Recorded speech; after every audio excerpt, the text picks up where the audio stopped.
What's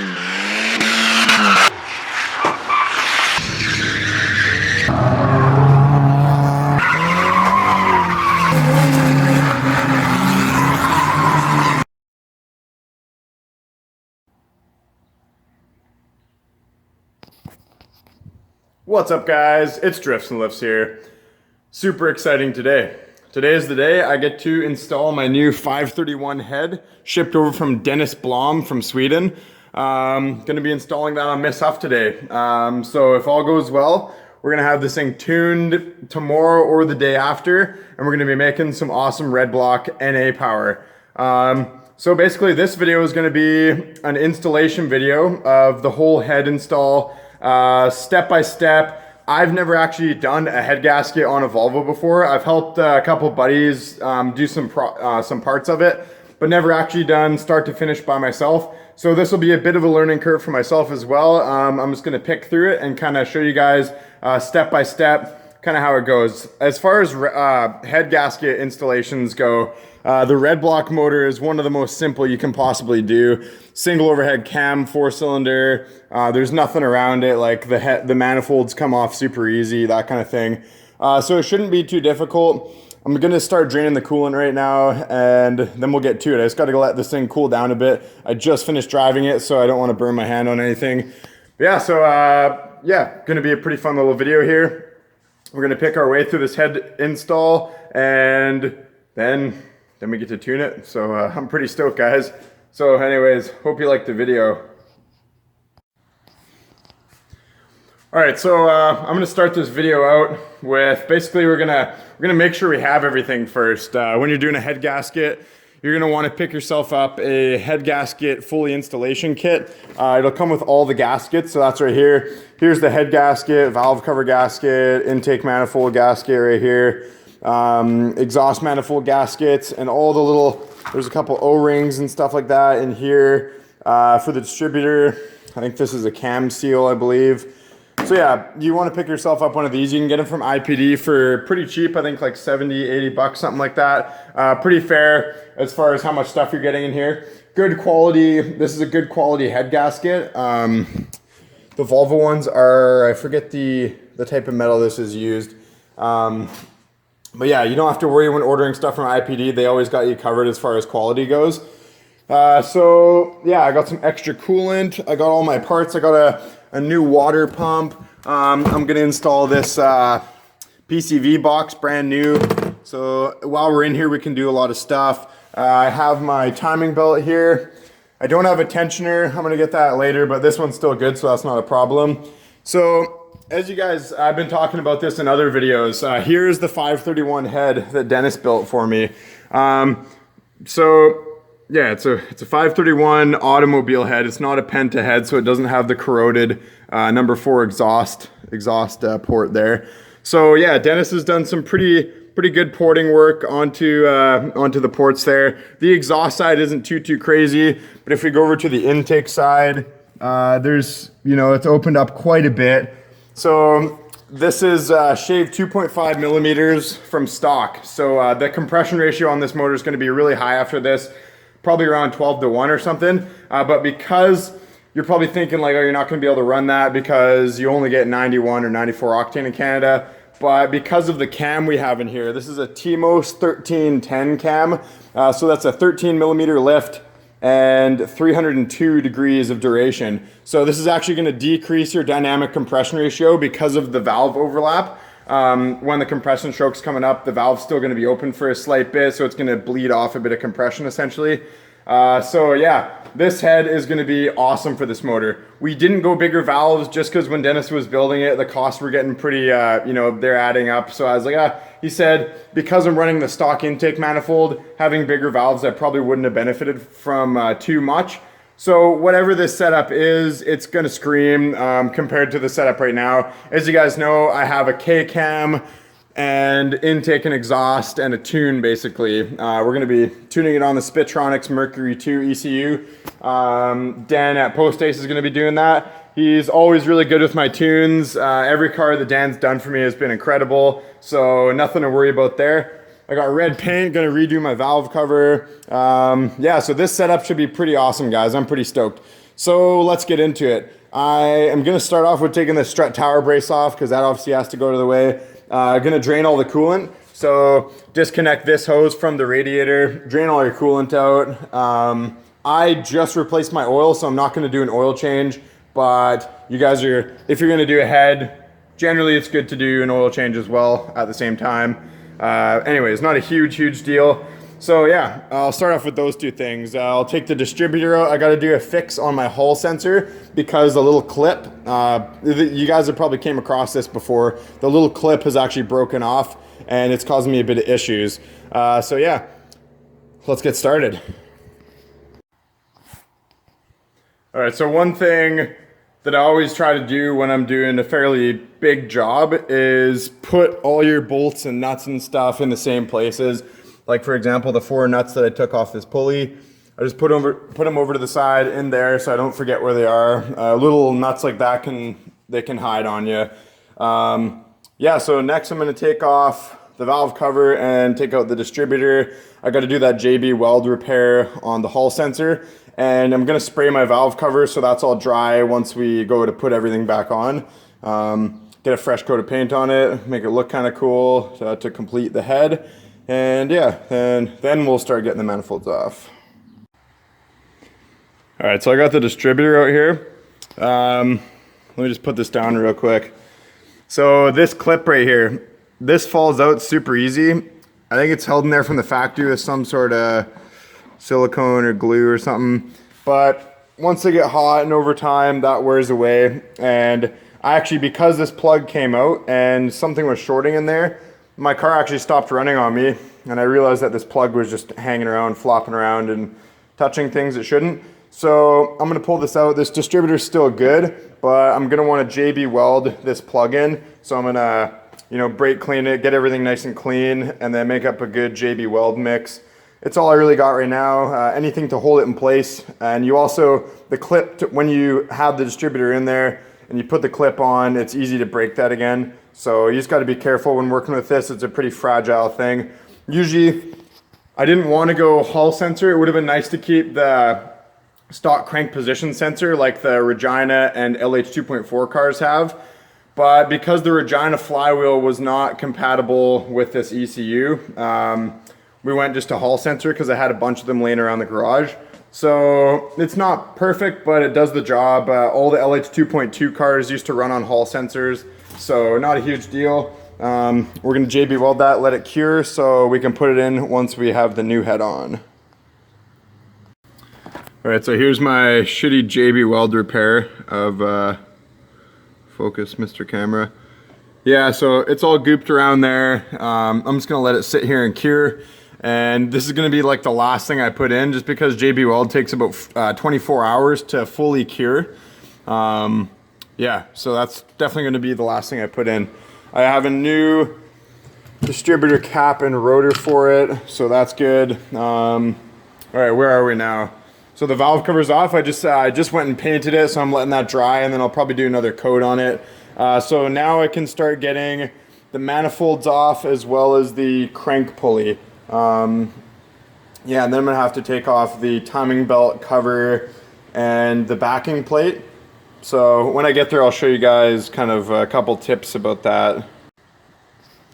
All right, so the exhaust manifold is now off. I have a flex pipe down there. So my exhaust manifold can actually, give it a little bit of pressure, it just comes right off the side and I can just kind of sit it there while we do the head.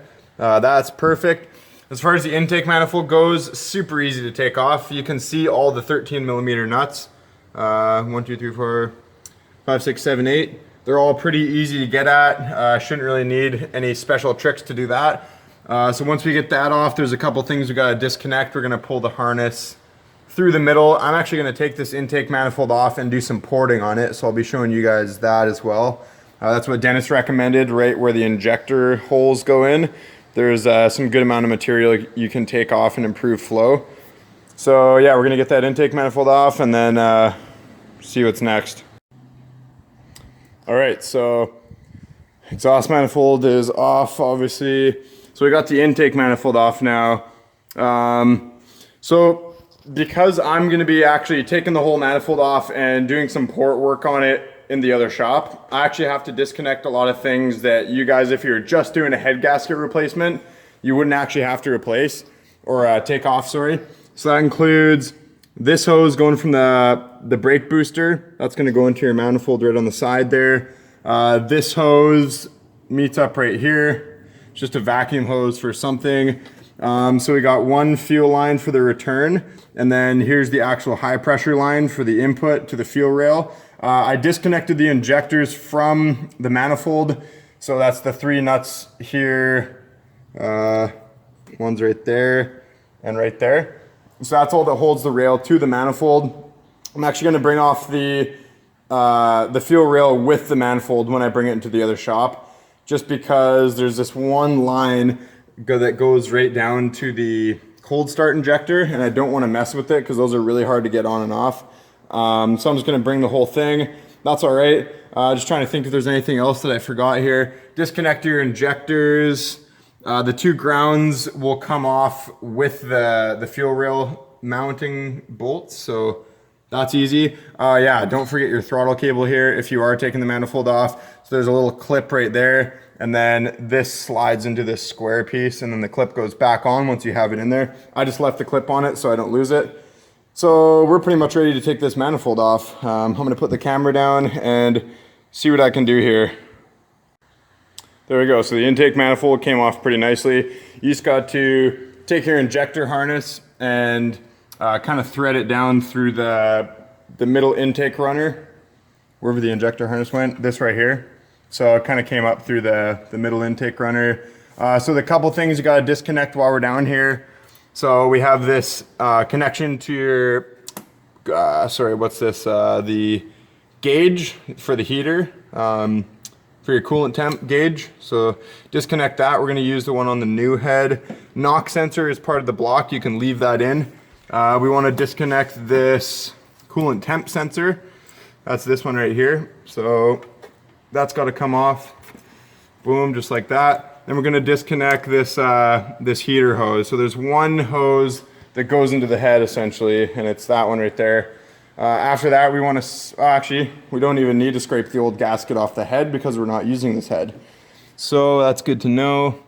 All right, what next? Okay, also while we're down here, this is gonna be a really easy time to replace the charcoal canister.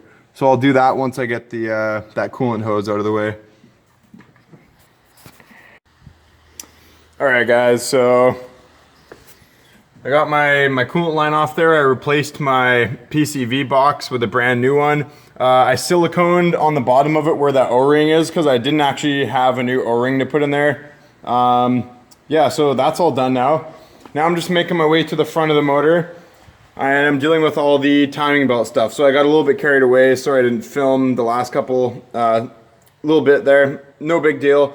So we want to take all the timing belt and the tensioner and that stuff off. So how you do that is you're going to have to take off the crank pulley before you can get this backing plate off. So I took an impact. If you guys don't have an impact, so there's a couple ways to do it. The best one would probably be putting it in gear with the e-brake on and just taking a breaker bar. It's a 24mm socket on the crank bolt, which is that right there. So for at least for this car, it's a 24mm. So that slides off. There's a keyway here. Just kind of, you know, put the stuff how it went. It's going to be reassembled like that. So now that that's there, you can now take the timing belt off. So how you do that is you loosen this. That's a 15mm nut there. So you're going to loosen that, and then you're basically going to take something and pry this tensioner to the left. And then while you still have it in its fully compressed position, you're going to want to retighten this. So then it's going to stay there, and you can just slide the. Whoops. Good thing my phone didn't break there. Yeah, you can just slide the belt right off once you have the tensioner loose. So I'm going to take this cam pulley off. Actually, another thing to remember is set your engine to top dead center. So line up the timing marks. There's one on the cam right here. So that timing mark right there on the back cover lines up with that white dot on the cam gear. Same thing for this crank pulley. you're gonna have that line right there is going to line up right here. Once it's all on, sorry, I probably should have showed you guys this when it was on the car, but yeah, that's gonna be top dead center. So when that part on the white line on the crank pulley lines up with that 0 at the same time as this cam gear lining up with that mark on the back cover. So now that everything's top dead center, I can take my cam gear off, and we're getting pretty close to head removal here, guys. All right, so I just took the tensioner off. Basically how the tensioner goes on is like that, and then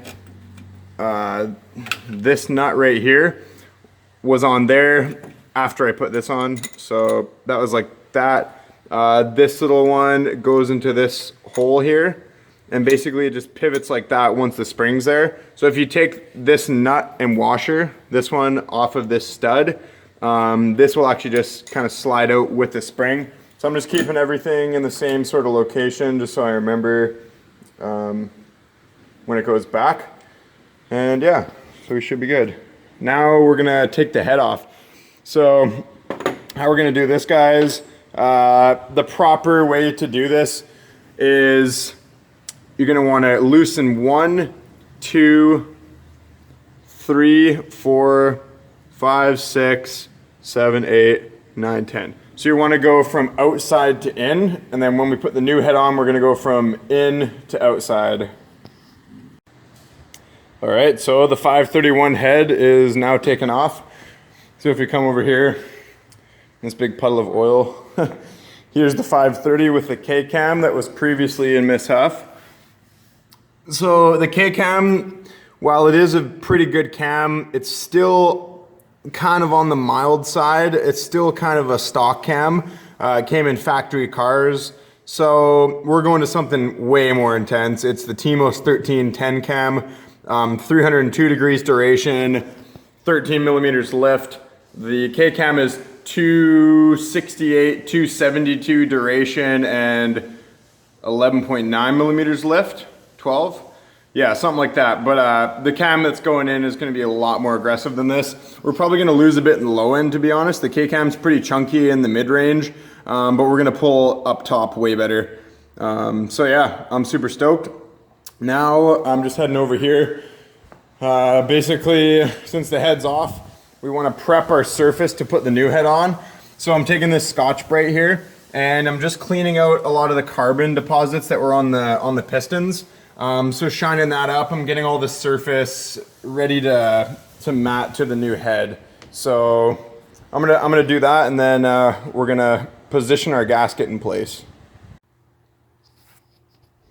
All right, guys, so I figured since I have the intake off anyways, Dennis actually recommended that I do some port work on it. So this is, as you can see, it's my first time porting actually. But basically where the injectors come in, so these little humps right here, there's a lot of material to shave down. So if you look at the stock one, pretty big, it's in the middle of the port. So once you clean it up, this is with the really rough grinder Dremel, so it's not going to be the finished surface, but it's the best way to get the meat down. So as you can see, and we gasket match this, and actually these ports on the intake manifold were able to be opened up quite a bit. Like if we compare our stock gasket right here, so put the gasket over, see how much extra material there is. So you can take all that out. Like on this one, we're pretty close now. It's about the same. So yeah, we're just freeing up a little bit more flow. With an NA car, we're trying to squeeze as much power as we can out of it. So every little thing counts, right? So I'm gonna finish this up, and then we can put our head on. All right, guys, so here's the finished product of the ported intake manifold. As you can see, I'm not very great at this. It's still gonna help though. Definitely some good material is taken off, so just more CFM will be able to flow through this section here anyways. So that's all said and done. I'm not gonna worry about that too much. Now it's time to put our 531 head on. So I have the head gasket right there. I've cleaned all my surfaces, so that's the key thing. You really want to make sure everything's nice and clean. There's no like chunks of whatever left over from the old head gasket. What's that right there? That is a chunk, so I'm gonna get that off. See that right there? Yeah, you don't want that. So I'm gonna clean that up, and then we're gonna throw the 531 on. All right, guys, that is a 531 head on Miss Huff. So I skipped a few steps. Putting everything back together is obviously just the opposite of taking it all apart. So I'm not really gonna go into too much detail about that. As far as setting up your timing and stuff, yeah, just make sure your bottom crank pulley didn't slip out from where it was, where you set it when you took the belt off. So that's still at 0 for me. With the IPD adjustable cam gear, so I have it at +5 right there, and now that one's lining up with the mark. So that is at 5 degrees advanced right now. Now it's basically just putting everything back together. So I got to take the thermostat out of the old head. Couple other things. That's pretty much it though, guys. The tensioner's on.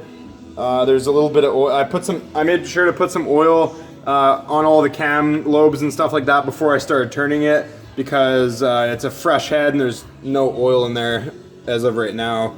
So yeah, I'm gonna pick away. I already got the exhaust manifold on. Now I just got to put the intake manifold on. So there's a bunch of stuff I got to hook back up, but no biggie. All pretty straightforward. So I'm gonna do that, and then I'll show you guys the finished product.